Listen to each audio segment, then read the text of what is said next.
Ya, Assalamualaikum warahmatullahi wabarakatuh, teman-teman. Jumpa lagi. Gini-ginian, 15 menit doang sehari. Tapi jam random ya, teman-teman ya. Saya menerima curhatan yang mudah-mudahan bisa jawab. Kalau nggak bisa, mohon dimaafkan. Kemarin hebat, cuma satu penanya. Berarti kemarin bisnis sedang baik-baik saja. Mudah-mudahan hari ini juga. Yuk, Mas Asraf, gimana? Halo Kang. Halo, halo.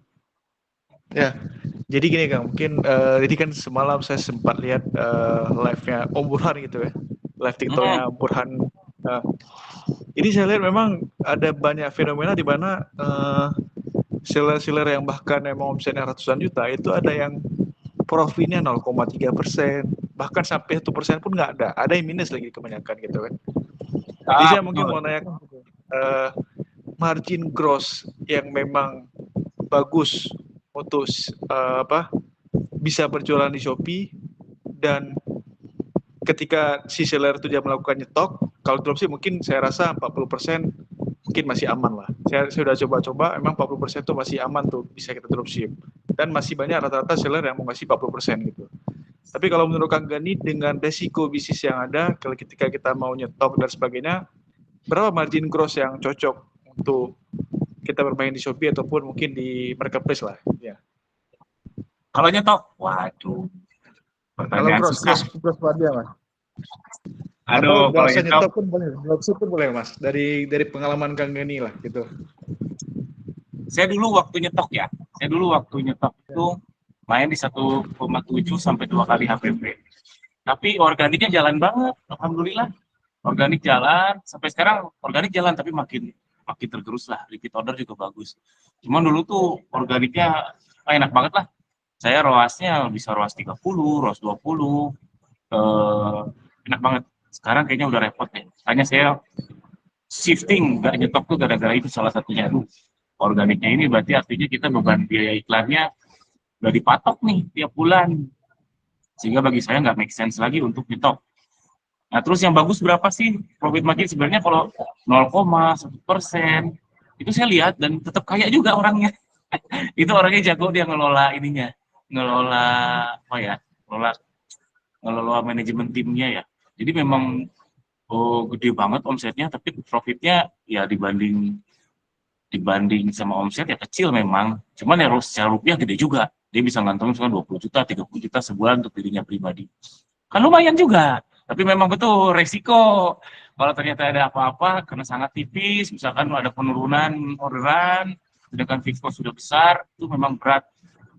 Jadi kalau ditanya idealnya sekarang berapa?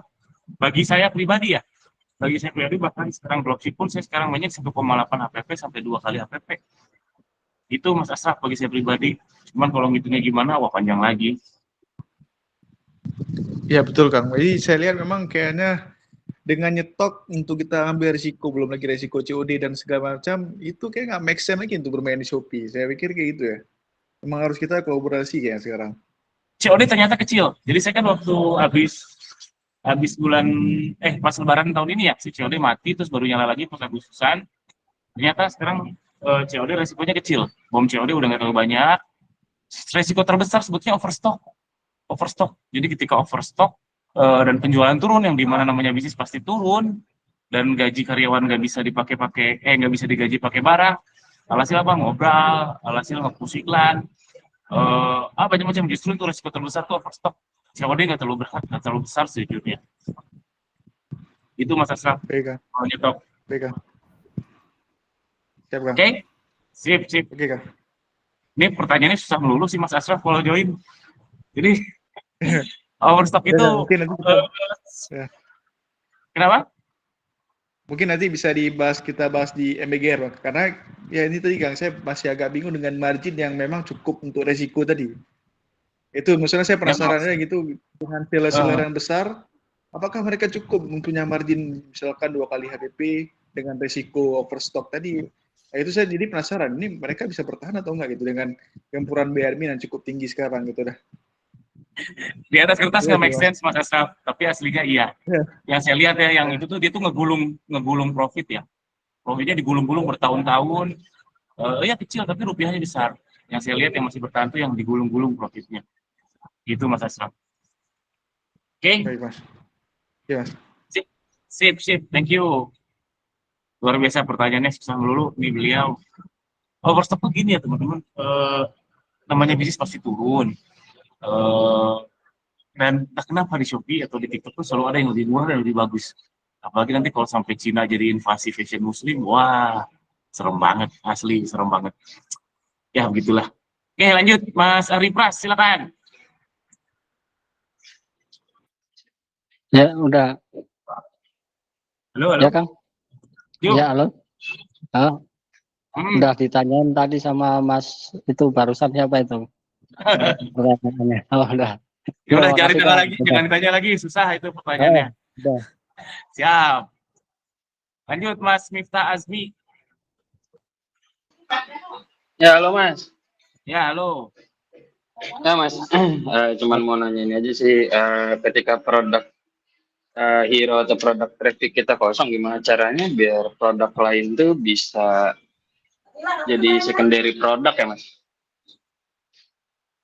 Ketika Stok cash lagi kosong. atau stok kosong maksudnya? Ya, yang produk hero-nya tuh stoknya kosong, terus trafficnya tuh agak keganggu, turun lah ketika produk hero-nya kosong.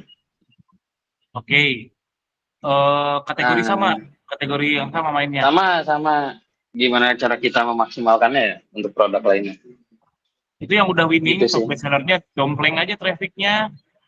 Jadi bestseller kedua, ketiganya di variannya dimasukin ke bestseller. Oh, berarti produk yang lainnya tuh dimasukin ke top seller ya?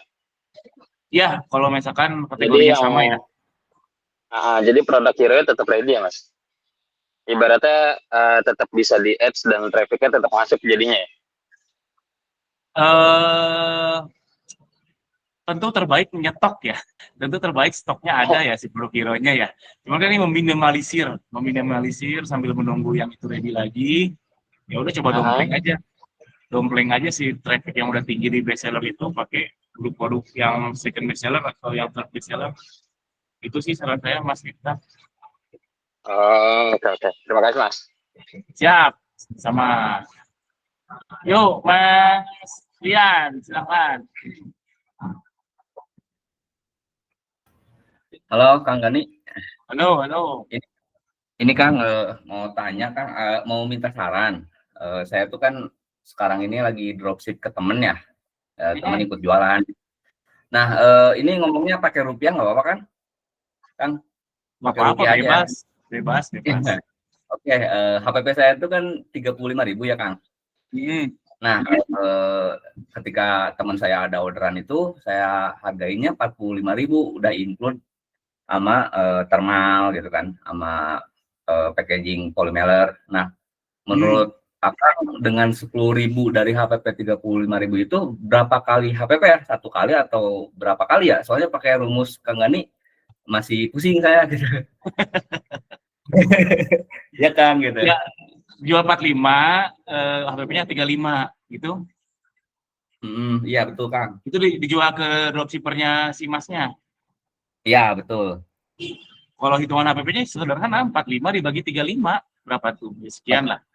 Sekitar 45 dibagi 35 ya. Saya iniin aja Kang ya. 1,2. Iya, 1,2 HPP. Oh itu ya Kang maksudnya. Oh. Iya. Tapi nggak apa-apa, justru kalau ada dropshipper, saran saya jangan terlalu ngambil margin gede. Berarti 2.000, margin 2.000, 3.000 nggak apa-apa menurut saya. Tapi bayar kontan. Itu ngejaga cash flow kita. Kalau saya seminggu sekali Kang, nggak apa-apa kali ya? Itu hitungannya kontan juga sih. Itu hitungannya kontan juga dari Shopee kan. 2 minggu, 3 minggu, TikTok 3 minggu. Nah, biar berkembang jadi teman-teman kalau nge-guide dropshipper, saran saya kasih murah aja. 2.000, 3.000 itu is okay, tapi ya kenceng mutar cash flow-nya sedikit banyak ngebantu bisnis kok. Berarti dengan modal saya 35, terus teman saya ngambil barang saya itu kan 45, berarti 10.000 ya Kang ya perbandingannya. Itu kegedean atau biasa atau kekecilan Kang? Kegedean. Oh, kegedean Kang. Iya, tapi syaratnya tadi ya kontan ya, main kontan ya, maksimum seminggu sekali pembayaran. Kalau 5.000 sedang nggak, Kang? Jadi gini kan Mas Rian nyetok ya, produksi atau Ya. impor?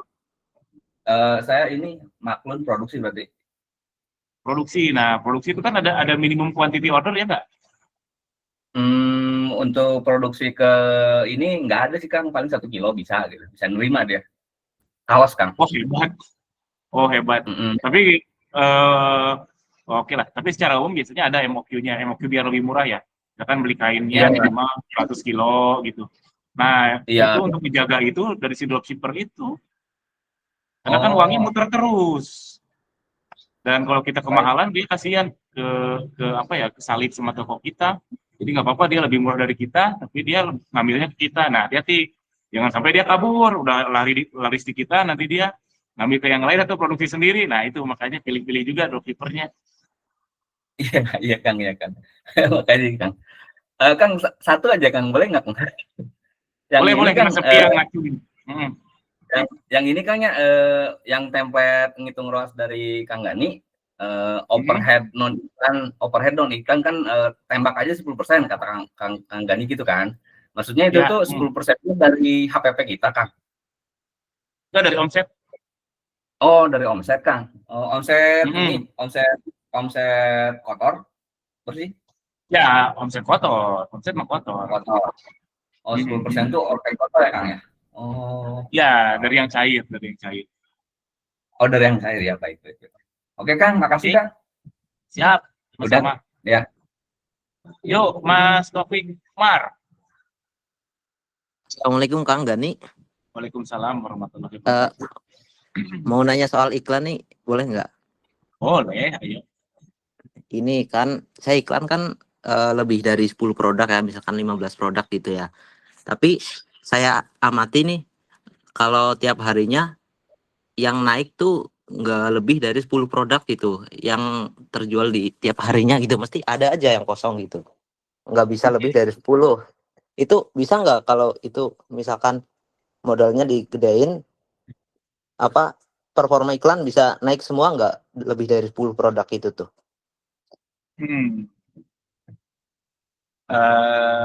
Kalau solusinya itu enggak sebetulnya ya, pengalaman saya. Tapi solusi benar kalau mau banyak yang laris itu best sellernya tuh betul-betul di best sellerin banget.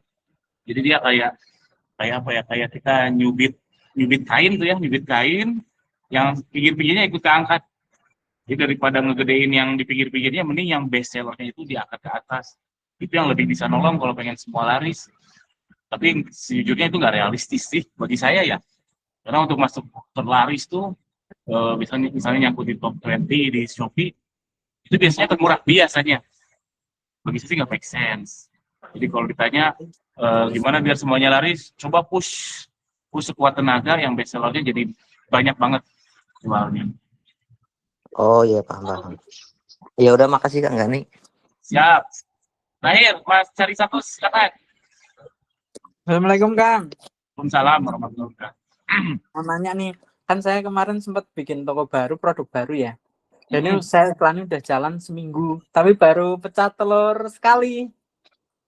Itu mending masih lanjut game VMAX Auto apa udah ROAS ya? Seminggu udah pecah telur. Baru sekali tapi. Oh, itu bersyukur. Berarti tahajudnya kuat ini. Sebenarnya kaidahnya sama ya, mau toko baru atau toko lama. Auto tuh hitungannya bukan hari saran saya, tapi hitungannya funnelnya udah kebentuk atau belum, yang ATC-nya banyak nggak. Meskipun orderannya banyak, tapi ATC-nya sedikit juga percuma kalau dinaikin ke GMV ROAS. Jadi dilihat ATC lagi. itu berarti dari yang dilihat terus yang ngeklik ya? Bukan, ATC itu add to cart. Add to cart tuh tambah keranjang. Oh, masuk keranjang. Karena kan nggak semua yang add to cart ya beli. Nggak semuanya. Iya. Jadi, tapi kalau seminggu kecepatan sih. Saya pun waktu main Agustusan, autonya 4 hari sih. 4 hari ROAS langsung gacor. Tapi itu produk tren banget. Nah, kalau emasnya sih nggak tahu produknya. Ini saya sih ngikutin produk tren ya, Kang ya. Cuman ini kan udah seminggu nih, tapi baru pecah telur satu itu.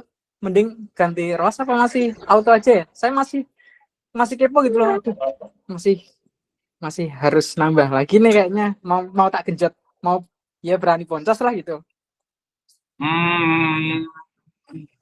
Saya nggak tahu ya seberapa tren apa, tapi kalau saya jadi masnya, saran saya tetap auto tapi budgetnya ditambahin, cobain.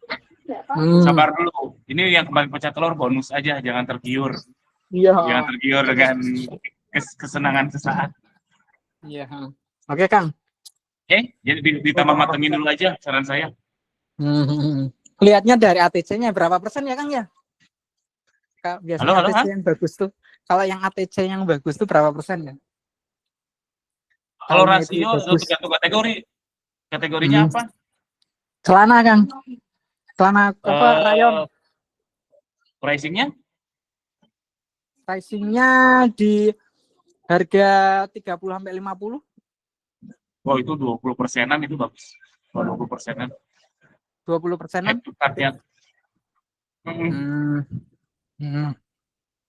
Oke. Berarti dari apa ATC itu dari yang Kalau masukin keranjang ke konversi, Bu? ATC itu tambah keranjang.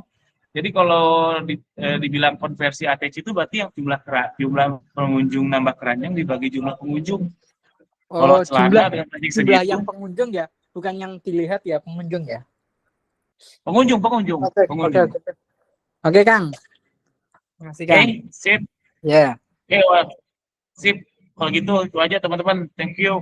Sorry Mas Topik Umar, besok lagi ya insya Allah. Jamnya tapi random. Sampai jumpa besok insya Allah. Assalamualaikum warahmatullahi wabarakatuh.